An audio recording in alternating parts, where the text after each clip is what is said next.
Senator Imoke will chair the Presidential Screening Committee, while Ahmed will head the Presidential Election Committee, with both panels supported by a lineup of senior legal, military, academic, and political figures drawn to ensure credibility in the process. The party also announced a Presidential Appeals Committee chaired by Dr. Suleiman Usman, alongside multiple governorship screening and appeal panels across two separate committees, all tasked with overseeing screening, election conduct, and dispute resolution. ADC says the appointments reflect its commitment to a fair, transparent, and credible primary process ahead of the next general elections. When President Bola Tinubu says he wants to ensure there are reforms in the country, he recently announced some reforms. But how far-reaching are those reforms? Tonight, we'll be touching to the heart of the civil service in Nigeria, how relevant it is to governance in Nigeria, and the head of service of the Federation will be speaking with me tonight. But before we get into our conversation tonight, let me serve you with some of your political roundup stories.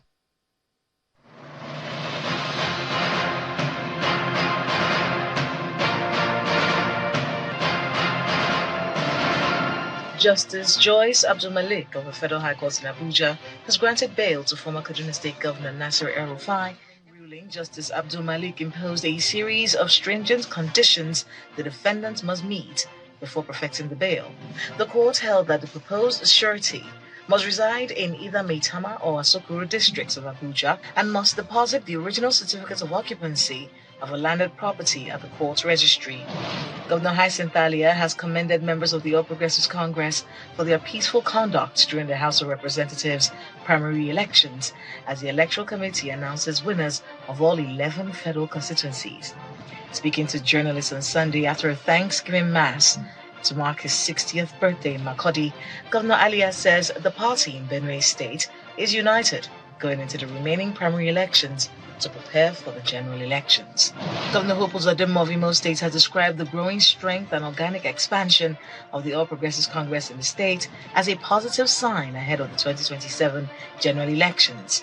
The governor made the remarks shortly after participating in the Imo West Senatorial District primary election held at Omoma Central School in Oru East local government area of Imo State. The governor, who's also aspiring for the Imo West senatorial seat, commended the peaceful conduct of the exercise, noting that it reflects the widespread acceptance of the APC across the state. Governor Uzodinma stated that the development is a clear indication that the APC and President Bola Tinubu are well positioned for victory in the 2027 presidential election. It means that even with our party members alone, the presidential election has been won.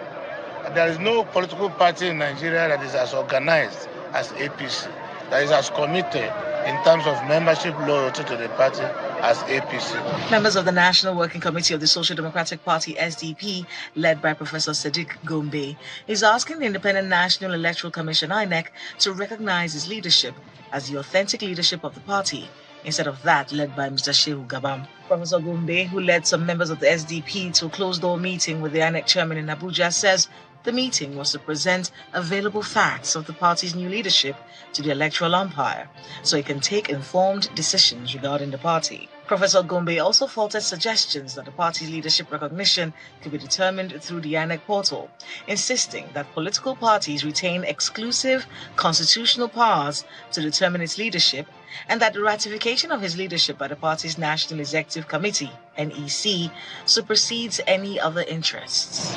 The Julius Abure-led group of the Labour Party says his group will field governorship, Senate, House of Representatives, and State House of Assembly candidates in all the 36 states of the Federation. He said that the party has commenced free distribution of expression of interest and nomination forms to every party member who has any interest in any political office. Mr. Abure, while addressing a press conference in Abuja, also said that the outcome of the Supreme Court judgment in the appeal he instituted against the Nenadi Usman faction could go either way. Hence, his group will not be caught napping. The party has therefore fixed its governorship and state houses of assembly primaries to hold on Wednesday, May the 27th, 2026, while the House of Representatives and Senate primaries will hold on Friday, May the 29th, 2026. All exercises, according to him, will be through direct primaries.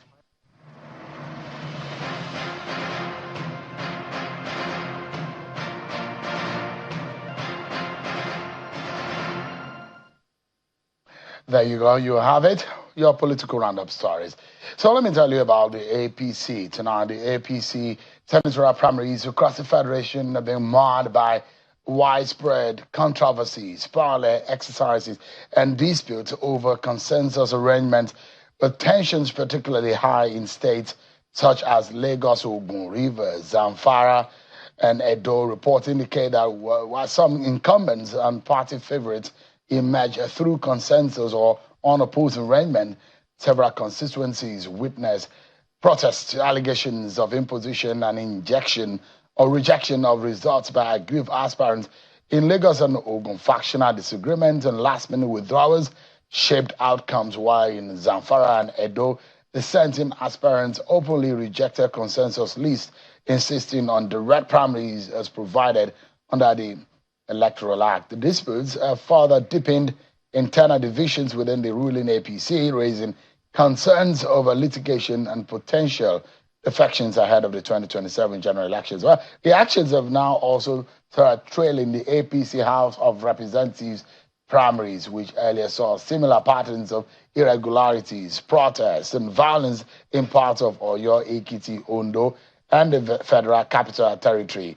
Aspirants in the Federal Capital Territory say election did not even hold, and the results were being announced. Party stakeholders and aspirants have accused leadership structures of manipulating delegate lists, disqualifying rivals without clear explanations, and favoring consensus candidates in several constituencies, while some areas recorded disrupted voting and parallel declarations of winners.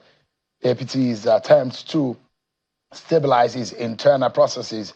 Attention is now shifting to the remaining stages of its primary calendar, including the governorship, state house of assembly, and the presidential primaries, which will be the very last. But APC party NWC had earlier released the names of disqualified senatorial aspirants, 47 of them initially, before now reviewing it to 46. Let me allow you to see what that list looked like. Rivers candidate aspirants are mostly on that list. About 5 of them were disqualified, mostly aspirants running for Rivers West Senatorial District.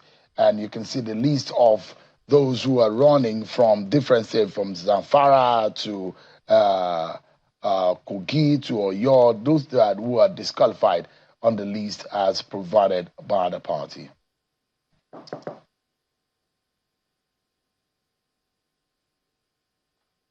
All right, then let's get our attention to the civil service and some of what has become a major attention for the nation as far as public governance is concerned. Nigeria's public service remains central to governance, policy execution, and institutional continuity, even as it comes under increasing pressure from economic headwinds, rapid digital disruption, and rising public expectations for transparency, efficiency, and accountability across ministries, departments, and agencies. Questions continue to grow over whether the civil service is evolving fast enough to match the pace of national and global change.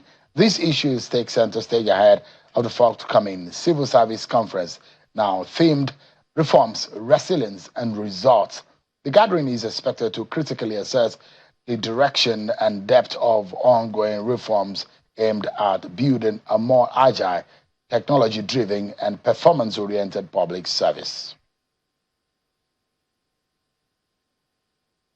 Let me break it down for you. No politician can be successful without a civil servant. Any promises that the president, the deputy, the vice president, the National Assembly, the ministers, any promises they make without a civil servant, it is just mere promises. The civil service is the cornerstone, the heart, the spine of governance at any level, either whether in the federal level or at the state level. In fact, at the local level, they're the ones who do the real heavy lifting, because remove the politicians, the entire governance structure in our country are the civil servants. So they are the federal level, at the state level, and of course at the local level. Tonight, we speak with Ms. Didi Esther Wasin Jack, who is the head of service of the Federation, to examine the reform agenda under our leadership. Thank you so much, Ms. Head of Service, for coming tonight on the program. Thank you, Shem. I appreciate it. It's good to see you. Happy to be here. It's politics today, not civil service today. You had suggested that this should be dedicated to civil service. Right? But I must commend, just as I always commend people who are in the front line, soldiers, military men who every day put their lives at risk. And I also want to commend every of our civil servants today who are doing quiet work innocently and dedicatedly for our nation, because we all understand that it's at the heart of the government and performance of government and execution of anything. Without the civil service, there's no government. But thank you so much for the hard work that you and your colleagues at the civil service are doing. And so it brings me to the point. There is a conference starting tomorrow, isn't it? Yes. No, on Wednesday. On Wednesday. Yes. Why that topic, though? Reforms. The theme. Reform. Okay, reforms, resilience, and results. Okay, reforms are the basic foundation of any development. Mm-hmm.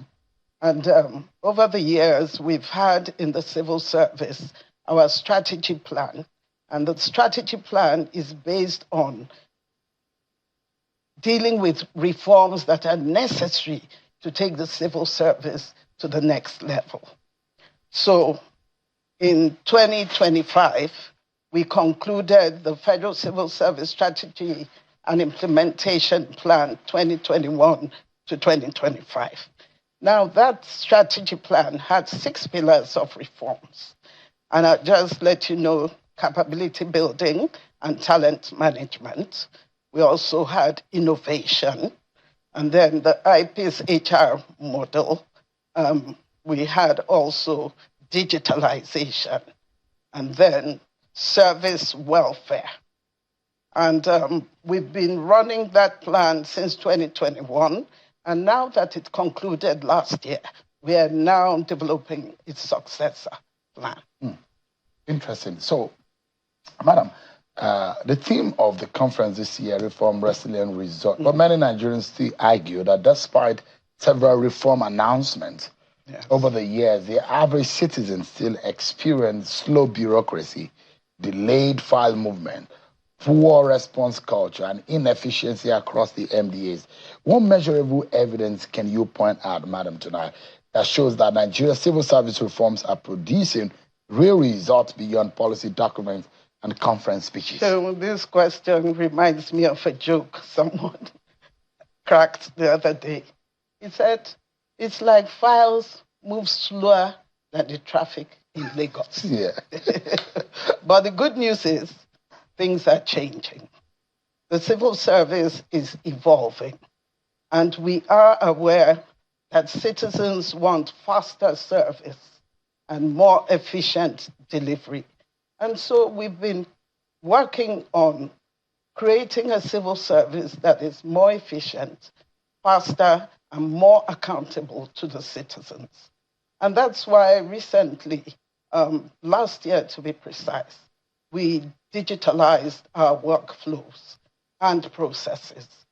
And therefore, we now have faster service delivery, transparency, improved accountability, and of course, there are no more missing files. And the files are moving faster in the computers than the traffic in Lagos. The traffic in Lagos. So, I mean, it will excite anyone who has experienced some level of frustration. If a civil servant wants your file to move fast, they know what to do. But your files can stay longer than anytime you can ever imagine if they don't want it to move. But you're talking about reforms, and it does look like since you took over as the head of service, you've been talking about reform. Seems to be a more said word than any other word since you came into office. And then those will be asking, what exactly are these reforms that you're talking about? Can you name them? What exactly are the tangible reforms you're talking about? Okay, so let me start with digitalization.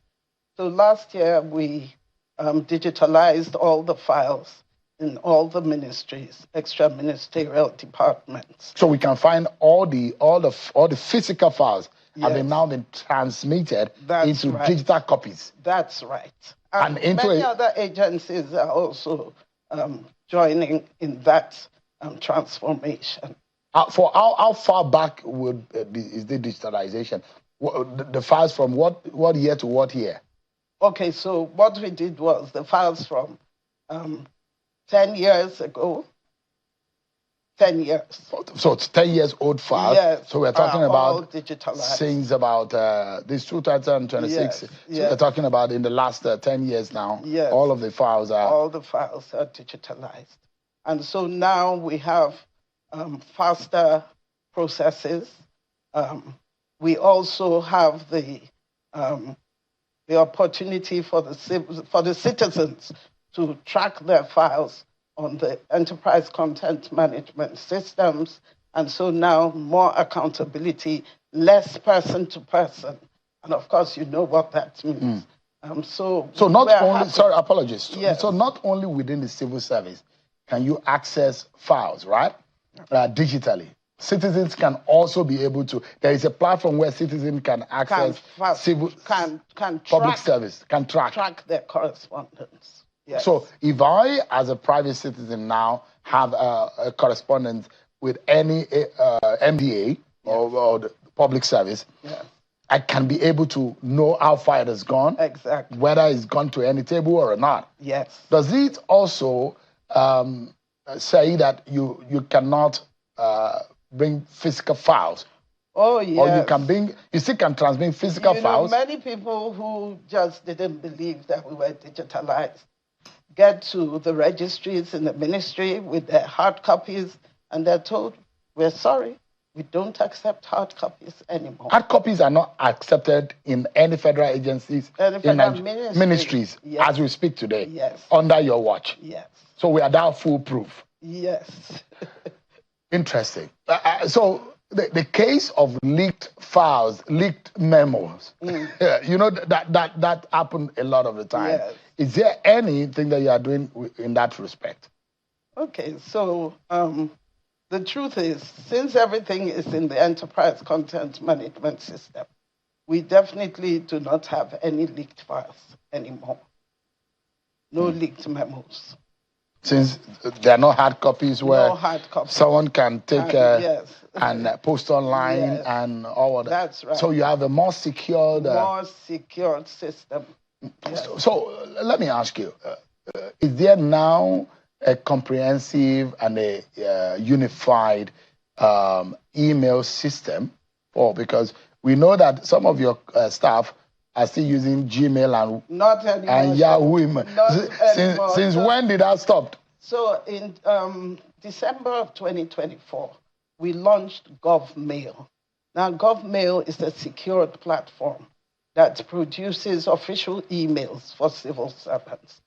And I can tell you that right now, GovMail has produced over 115,000 official emails. So all civil servants and some public servants have official emails. And we're still counting. So it's part of the onboarding process, I imagine. Once you get into the civil service, you have an official email. That's right, Shem. So it will be your ministry.gov. That's .ng, is that right? .gov.ng. So yes. The best way to be able to know whether I'm not speaking to a fake person is to really know that this is a .gov.ng email. So any correspondence done outside of this is unofficial. Yes, it's unofficial. Is the Villa, the National Assembly, Judiciary incorporated in all of this? The Villa. The presidency. We're talking about the federal civil service. Yes, I know. So but you have some of your staff. You have some of you have civil servants. Every staff where they are has an official. That's what I'm talking about. So sure. You have even those that are in the diaspora. Yes. Oh, really? Yes. Maybe those who are immigration, customs officers. Yes, foreign affairs. Foreign affairs. Everyone now has to an official email with their designation and all whatnot. That's right. How secured is that, though? Because the fear of data breach, the fear of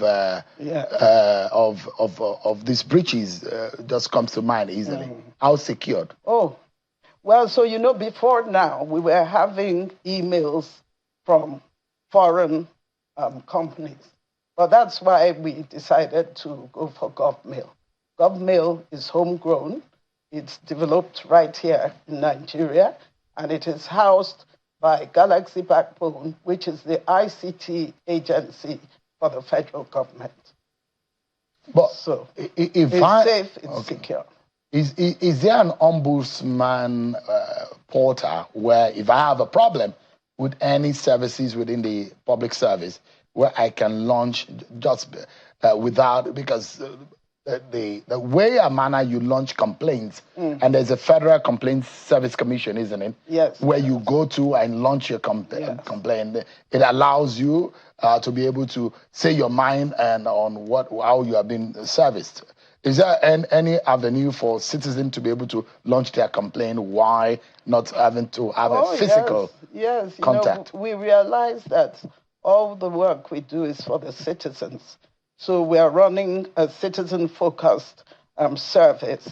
And so what we've been doing lately is to ensure that we have interactions with the citizens. And so there's so many portals that citizens can lay their complaints. But one which is very, very important is our quarterly citizens and stakeholders engagement. And this is a hybrid meeting where we gather all the all the citizens and stakeholders. But you know what, Sheung? That stakeholders engagement is done from ministry to ministry, because we realize that every ministry is, overseeing a particular sector. And so every ministry has a quarterly citizens and stakeholders engagement where they can engage with citizens, get feedback, and we even carry out polls. So we are having real-time feedback, yes, in those engagements. But of course, we have the other channels. Citizens are free to lay their complaints by sending such complaints to the particular ministry or agency. And yes, we're getting there. We're trying to talk with the citizens, give them feedback, learn from them, and also improve on our relationship with them. You know what they call you? Maybe you're not aware. They call you the digital jack. And just on the screen is the homepage of the civil service. Okay. And this concept of you pushing aggressively for a paperless and digitally driven civil service. But yet many ministries and agencies still rely heavily on manual documentation, physical approvals, and duplicated paperwork. Those who, in trying to prepare for this program, who have told us that is still going on. What are the biggest institutional obstacles to achieving a truly paperless government? And realistically, how close is Nigeria to fully digitizing federal public administration? Okay, so Sheung, things evolve.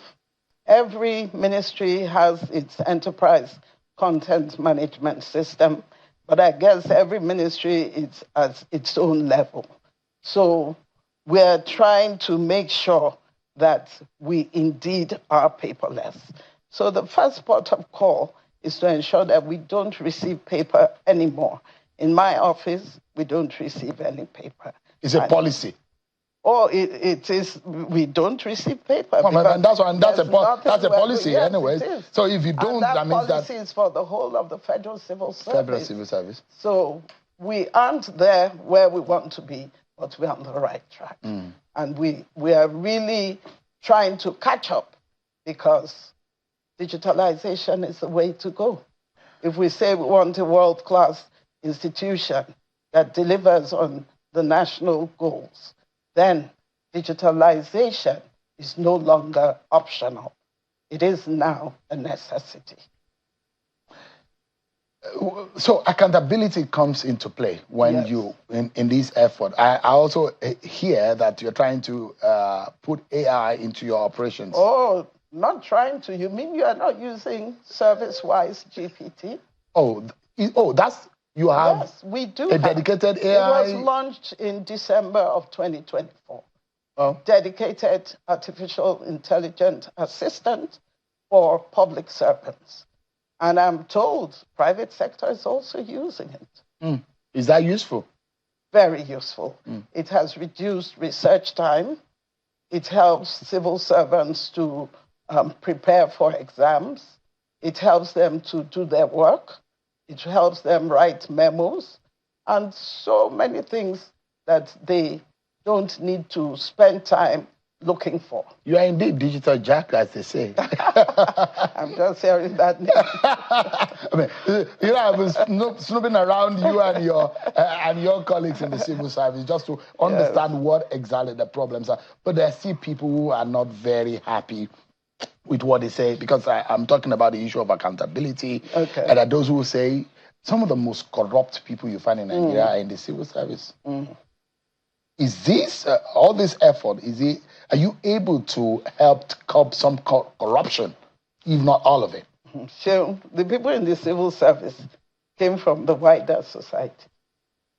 But yes, we're trying to build capability. We're trying to manage the issues that are associated with bureaucracy anywhere in the world. And so the things we put in place are actually such that we are changing the mindset of the civil servant. So the issue here is checks and balances, accountability. Oh, yes. And I read in one of the documents to talk about how you want to hold your directors accountable. Oh, of course. So what exactly are you doing in that respect? Because all that would also actually go to your career progression. And the truth is, we're not out to punish for the sake of punishing. What we actually want is performance improvement. So the performance management system we run, realizes that there may be certain people, certain civil servants who need more help than others. And most times it's about building their capabilities. And so we've even come out with Once Knowledge, which is our capability training program from onboarding to exit.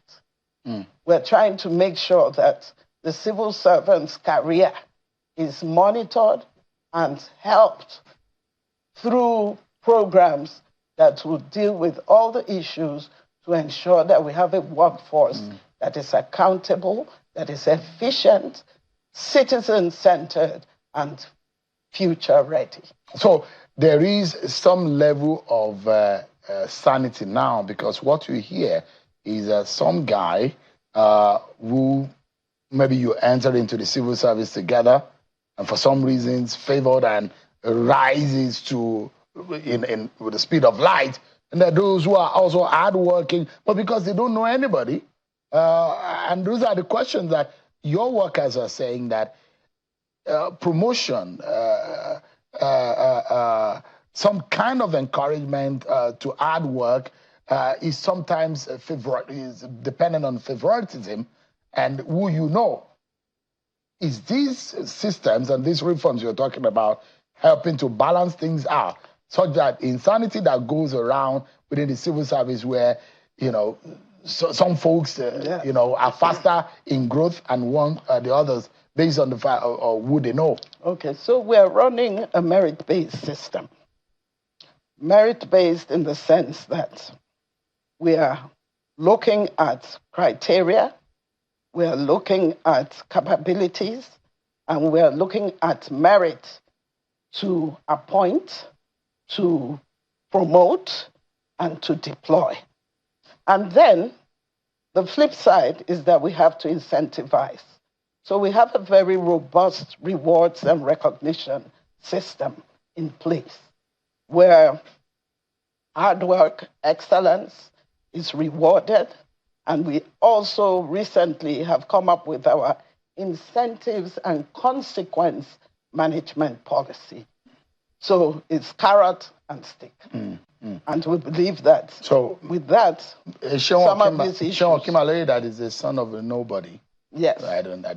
My father's been late. My mother doesn't know anybody. I don't know anybody. Can I apply for a job from my humble village in Oko, in Kwara State, and get a federal civil service job without really doing Definitely. Is that possible? It is possible. Are there jobs available online? It is happening. Do you post jobs that for people who want jobs? If you recollect, last year, the Federal Civil Service Commission, which is actually the agency responsible for employment, did advertise for jobs. And that process is still ongoing. And I believe, it is going to be merit-based. So can one track, if you submit your CV and apply for a job, can you track the progress of how that is? Because there's been a lot of quiet. For example, there are some agents that I know that advertise, even the military, the police, immigration, the NSCDC, the fire service, all of them advertise, but there isn't anything being said afterwards. And a lot of people who are watching tonight will be saying, I applied, but I've not heard anything. Well, these are processes, and they take time. Processes take time, especially when you have to deal with a large number of people. So I think the key word is patience. It will come to pass. Okay, so it's over a year now already. I hope it's not sluggish like the Lagos traffic like you referenced. Similar thing that we have seen with the civil service anyways. But things are changing. One must acknowledge. I mean, I'm a product of the civil service too, but the fact remains that things have long changed. But stay with me, Ms. Head of Service. Still ahead on the program, a growing national conversation that is hitting directly at the heart of Nigeria's workforce as prices of food, transport, housing, and essential commodities continue to rise. Pressure is mounting on government and labor unions over workers' wages and welfare packages and the real value of take-home pay in today's economy. So the question is simple but urgent. Are Nigeria's civil servants and public sector workers truly coping, or is the system falling behind the cost of living? The Head of Service conversation with us continues after this break, everyone.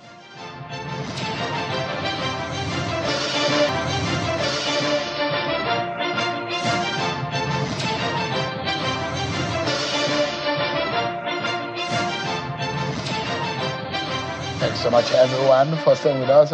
Continue our conversation with Ms. Esther Watson-Jack as we examine the future of Nigeria's public service, from reforms and digital transformation to welfare, productivity, and performance in a rapidly changing economic environment. Thanks so much, Ms. Head of Service, for your time tonight on the program. What a lot of workers will be wanting to hear from you tonight is whether or not the welfare package or their emoluments, the president made a sweeping policy reforms an announcement recently, but that has not materialized, has it? In terms of working, travel, and so the benefits. The allowances that were increased will commence from October 1st. Wow, that's a good. Is there a reason why you're waiting till that date? I guess we're looking at the finances. We have to be sure we are ready so that there'll be no lapses. How significant is this going to be for an average worker? Oh, very, very significant, because, civil servants do a lot of travels, and so their daily tour allowance has been increased. There are other allowances. Their ESTA code has been increased. Book allowance has also been increased to encourage them to develop themselves. And then all the other allowances that civil servants, are entitled to have also been increased. Well, the welfare package, what I would consider very, very, very important in that package is, first of all, the exit benefit scheme, which now allows civil servants to receive 100% of the total annual emoluments at the point of exit. And then the employee compensation scheme allows civil servants to be compensated where they suffer any injury, any disabilities, or any workplace diseases whilst in service. It also compensates for death. And so the next of kin, the family of the deceased civil servant will be well taken care of. And all of these are new policies that have now been, that will take effect from the 1st of October. Yes. No, the allowances from the 1st, the exit benefit scheme from 1st of January next year. 2026. No, 2026. Oh, it's back? Yes, it's going to be implemented, yes, from the 1st of January. So it take a retroactive effect? Yes, it's retroactive. Wow, that's interesting. And all of these were not in place before now? No, they were not. You know, funny enough, the Employee Compensation Act has been in the law books since 2010. And then the Exit Benefit Scheme, which is under the Pensions Act, 2004. So it is this administration that has come to implement those schemes that were already legislated so many years ago. Why should anybody want to pick a public service job over a private service job, a private job now? Yeah. Is it that attractive now? It's attractive. You'll be surprised. Because people from the public sector, from the private sector. The reason why a lot of people will go to public service is because they didn't find anything to do. They just no, not anymore. Just go. No. Really? Not anymore. Is it that competitive in terms of pay? We are evolving, but the difference is clear.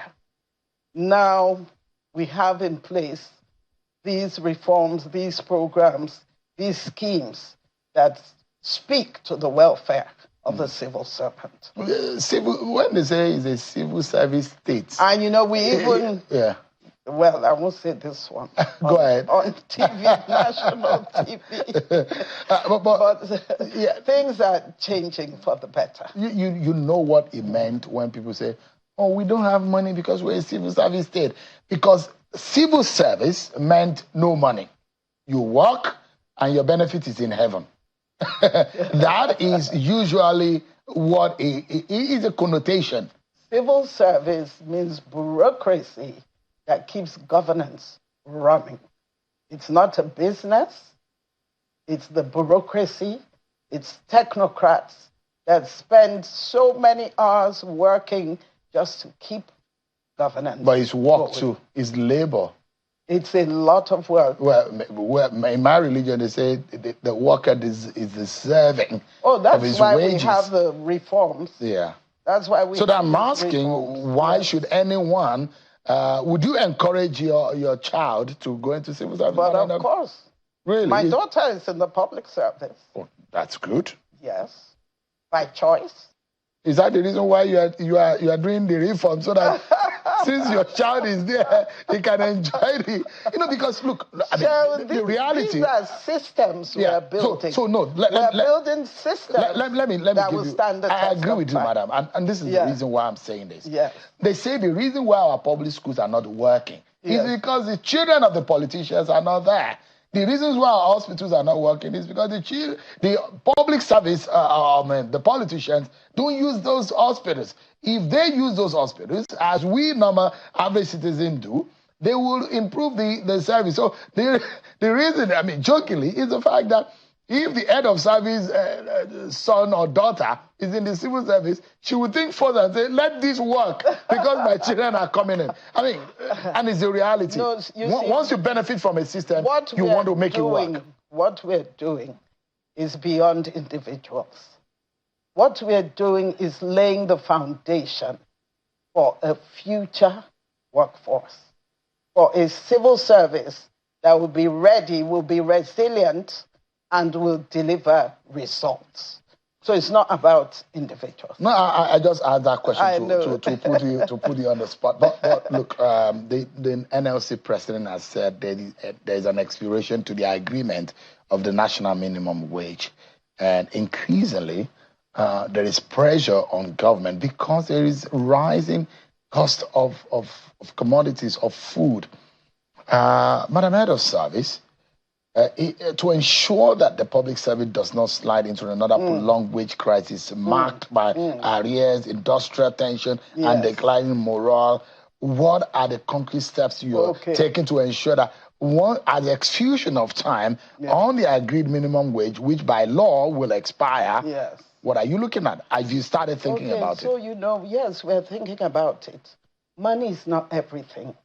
And when you have the basics, then you have your money to spend. So we're looking at housing for civil servants. You would have heard in the news that we recently got 10 billion naira for housing loans for civil servants. That is there. We're also looking at health insurance. We're looking at transportation. So all these things are being looked at to ensure that apart from the salary, the civil servant is comfortable, the civil servant's welfare is settled, and that they would therefore be productive. Yeah. So, I mean, I know that there is no market or supermarket dedicated for the civil servant. We all go to the same market to buy tomatoes and pepper and all the rest. And so consistently, the real incomes of an average person is being eroded by a rising called inflation, and the living wage has now been even highly impacted. What in your mind, Madam Elder Service, do you think is the adequate, based on the economic realities of in Nigeria today, do you think should be the national minimum wage we should be working at, based on the economic realities? That is for labor. It but is collective bargaining. I'm asking you now, because you are speaking on behalf of your workers. What do you think realistically could work? No, I think what we need is a living wage. And I believe we are working towards it. What we have now is a minimum wage. And, globally, every workforce is looking for a living wage.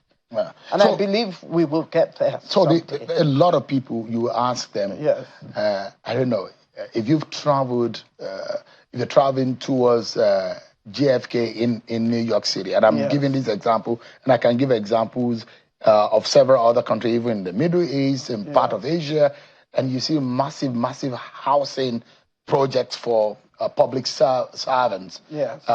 If you're traveling towards JFK on this other side, maybe when you're coming from Long Island, you see a massive housing for, and they say it's for public servants. Yes. And those who will say that the needs of the civil service or an average person is basic. Food on the table. Housing. Shelter. Car. Shelter. And the fact that at the end, when I'm done with work, and when I'm aged, I'm able to rest peacefully, being able to feed myself, pension and gratuity. Those are some of the things. What assurance that can anyone listening to you now who are in the public service go home with as a good news that their lives are going to be better? This government promised renewed hope. Are their hopes going to be dashed, or are their hopes are going to be taking higher with what is going on in the country with the rising cost of living? So this government has done quite some for service welfare. We just mentioned some of it. And it's still ongoing. We're still looking at housing. We're looking at transportation, like I said.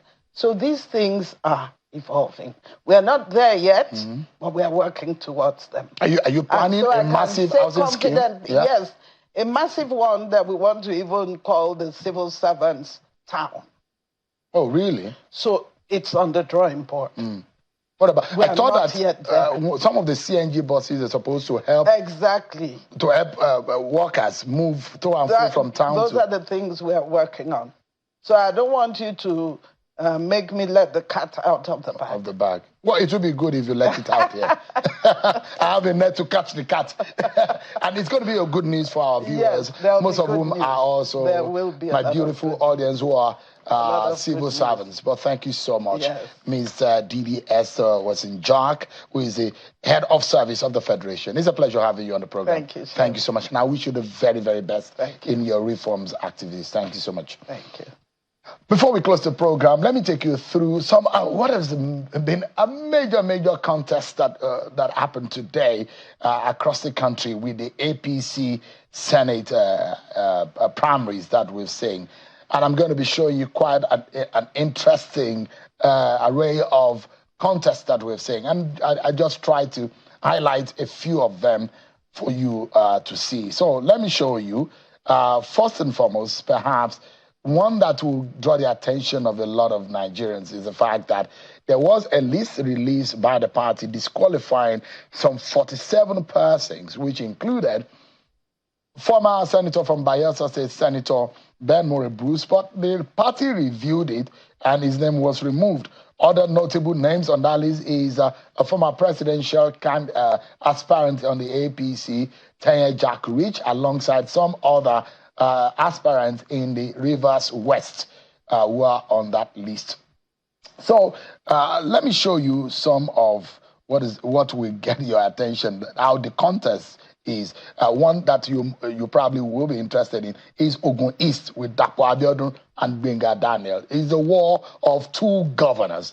And we saw Senator Gbenga Daniel visiting the president. How are they going to resolve it? Who is won this? Is it Dapo Abiodun or Gbenga Daniel? We understand that Senator Gbenga Daniel may have withdrawn from that race. If you go to Edo North, this is another seat that a lot of people will be looking forward to. He's the comeback general, a former governor, a former national chairman of the APC, former president of the NDC, Adams Oshiomhole. One's voice that is going to be very interesting to hear if he makes it back into the Senate. Another one is the Senate president. This one I call the Senate president's homeland test. He got it. We understand he ran in that race unopposed.